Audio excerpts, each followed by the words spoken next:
Hello everybody, this is Devon with HDpiano.com, and in today's lesson we'll be learning how to play It's Your Day by Yiruma.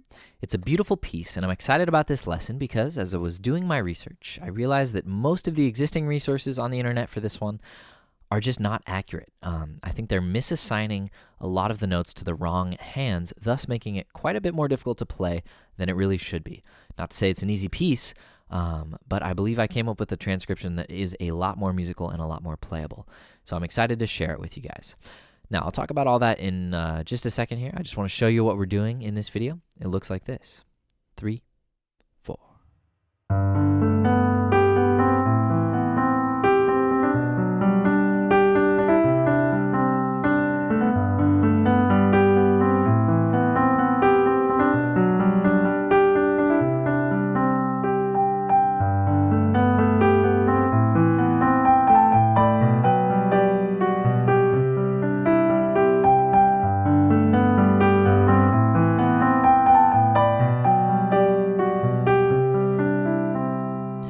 Alright, so we'll be getting through that much in this video. That's 8 measures.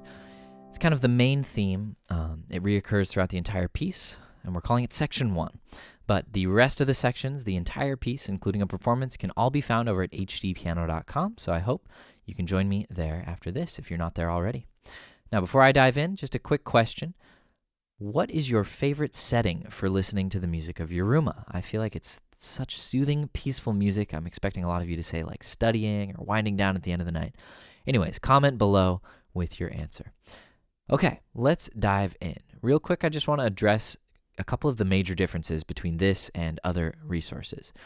The primary thing that I discovered that was making the other one so awkward to play, at least when I sat down to check them out, was that they were putting 2 notes in the left and filling the rest of the chord with the right, something like this.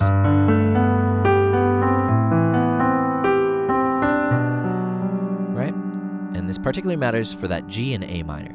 Now that works for the intro just fine. That would probably be my default, that would be my assumption if I were to transcribe it. But if you look a little further, when the melody comes in, it starts to unravel. Because if you come down for this, and then go up for this, then you're going to play this. And that's what most of the sheet music says, is to jump from a C to a G, an octave and a half above, in the span of 1/16th note. Now, I guarantee you, Yiruma does not do that. It's a very inefficient move, and it's very prone for accident. It's so easy to miss that note if you're jumping like that. So I realized that if you just put 3 notes in the left, that creates a nice consistent pattern throughout the piece, and it works well with the melody. We catch the B, and then our left hand's going to take over here, giving us ample time to get up to this melody note.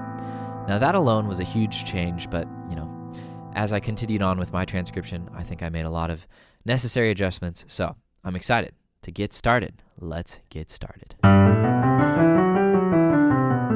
As always, it's important to know what key we're in. So we're in the key of G major. There are 7 notes in the key of G major, and we will not be seeing a single note besides these 7 notes. Entirely diatonic piece. That's why it's so pretty. Okay, well, first things first, let's just roll some chords. G, D, A in the left, B, here's middle C, and G in the right. Just get these comfortable under your fingers. Now we're going to walk each note except for the top up a step. That gives us A, E, B, and then C and G in the right. Go up, go down, go back to G, go back up to A minor. Right, now our next chord is G over B. We've got three notes again in the left. B, F sharp, and G. D and G in the right. And then our next chord is C. Now for the sake of demonstration, we'll still keep 3 notes in the left here. C, G, D, E, and G in the right. At first, it won't be quite like this, but we'll see a lot of this throughout the song.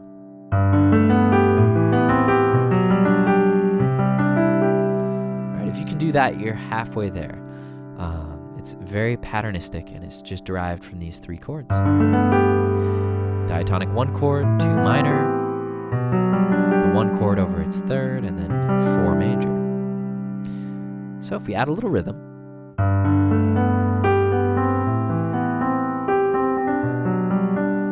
see what's happening there?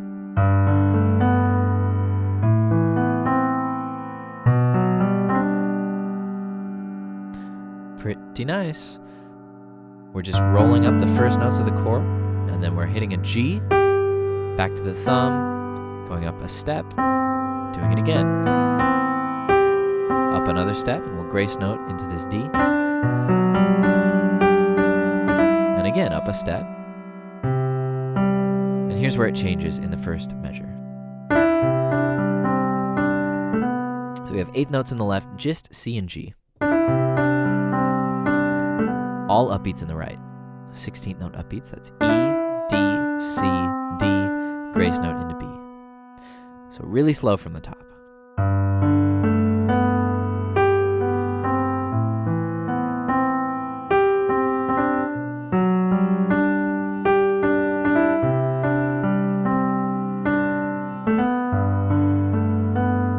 Okay, now the second 2 measures are going to continue more or less the same, but the left hand is going to add 1 note.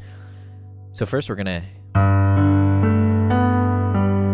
hit this thumb note in our right hand, and then we're gonna play a G on the downbeat of beat 2. Now A minor. Now we're gonna repeat the B, repeat the G right there. On that C chord, much the same as the last time, but we come up to a G and then an octave up, and that's where the melody begins. Okay, so let's play through those 4 measures even slower, and keep in mind it's just the same pattern, moving up a step pretty much each time, and then the second loop we just add that extra note in the left hand. Up a step, shift to this G over B chord.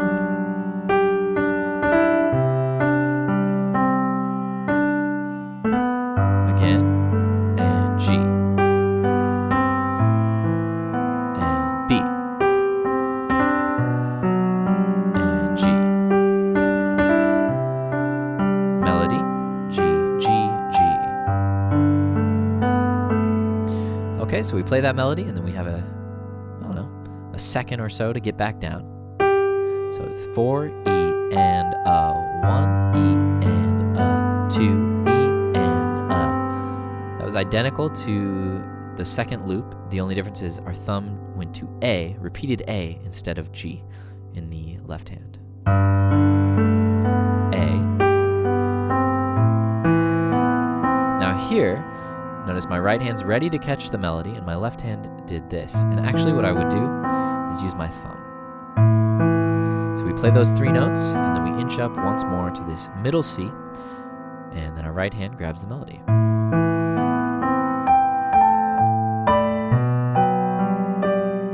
So the melody there is G, A, G, and then we land on D and B, but we're going to grace into the A.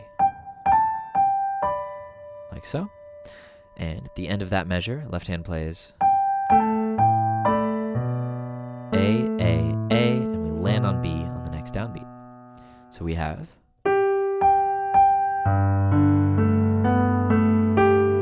left hand takes over, right hand up.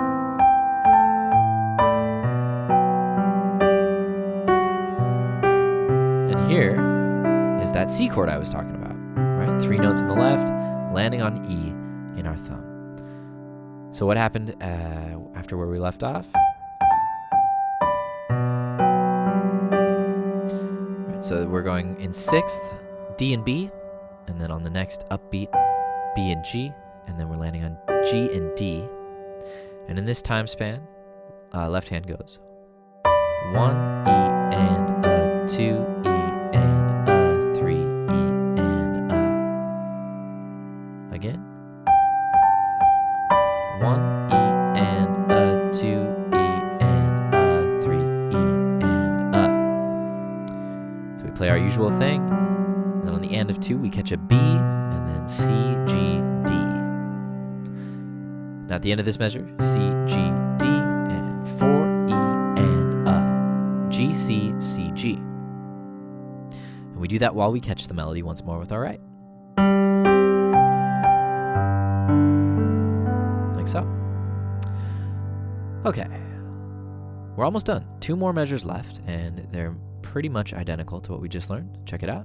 1 E and 2 E and 3 E and 4 E and 1 E and 2 E and 3 E and 4. So the only difference is in the second beat of that first measure in the left. We land on G, and then we play low G, high G. Then we do the same thing for A minor with our thumb, but then we catch B, A.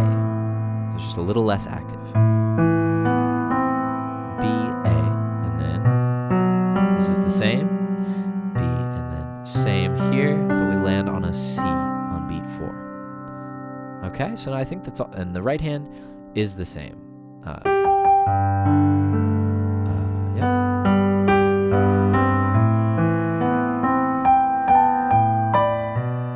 Difference is right here, you can just play a G. I don't hear Yiruma playing the B in that moment. G.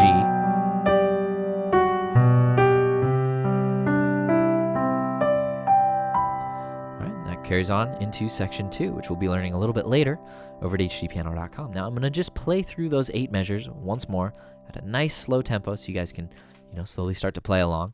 And I will say that if you're ever gonna drop anything, if you feel like it's a little too complex, you can always simplify the left hand.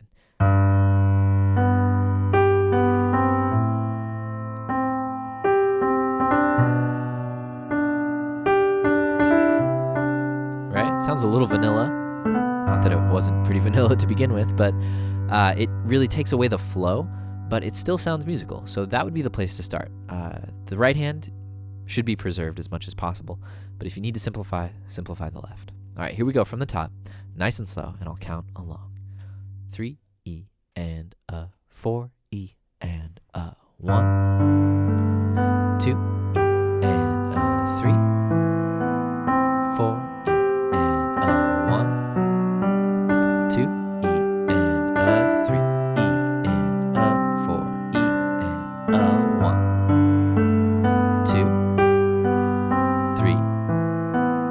4.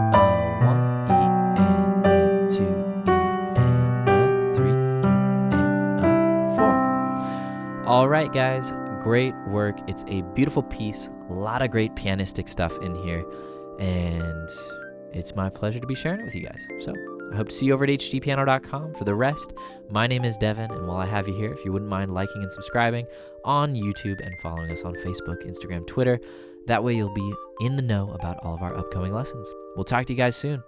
Ta-ta for now.